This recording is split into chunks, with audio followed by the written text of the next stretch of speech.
Now we are going to read about heterotrophs. Heterotrophs में भी classifications होती हैं, जैसे कि कार्निवोरस हो गया, हर्बीवोरस हो गया या फिर ओमनीवोरस हो गया। कार्निवोरस कार्निवोरस हमें पता है फ्लैश ईटिंग एनिमल्स होते हैं, और हर्बीवोरस होते हैं plant eating.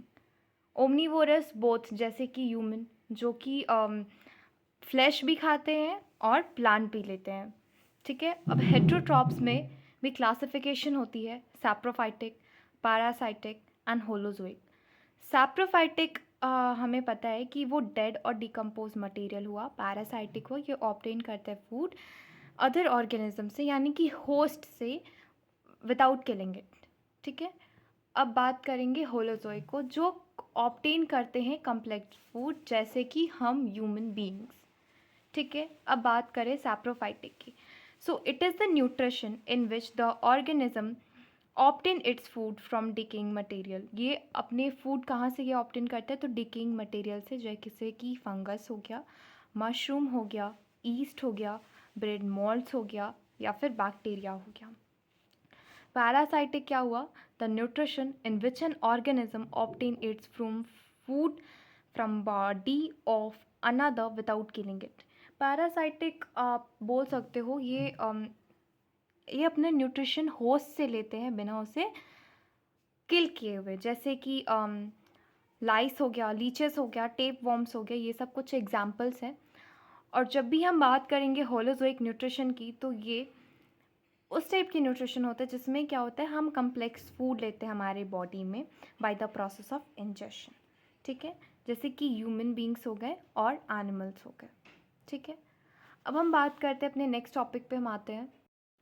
Some plants are heterotrophs like picture plant and Venus fly traps. ये पता होना चाहिए। अब फोटोसिंथेसिस क्या होता है, ये एक ऐसा प्रोसेस होता है जिसमें ग्रीन प्लांट्स अपना भोजन खुद से बनाते हैं, मतलब अपने फूड को खुद से प्रिपेयर करते हैं। तो जैसे कि हम यहाँ पे डायग्राम देख सकते हैं कि यहाँ सनलाइट है, सन है, और यहाँ से सनलाइट जा रही है। फिर यहाँ पे आप देख सकते हो उस डायग्राम को। फिर यहाँ पे है ये एक फॉर्मूला हमें मतलब पूरे अच्छी तरीके से याद होना चाहिए।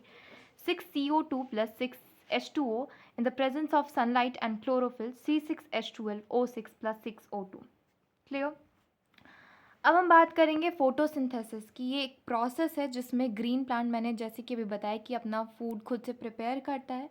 किसकी हेल्प से भाई, तो कार्बन डाइऑक्साइड की मदद से, सनलाइट की मदद से, क्लोरोफिल की मदद से। ठीक है, और हमें ये भी चीज़ पता है कि जो फूड होता है प्लांट का, वो ग्लूकोज होता है। ठीक है, और जो एक्स्ट्रा ग्लूकोज जो स्टोर होता है, उसे हम लोग स्टार्च बोलते हैं।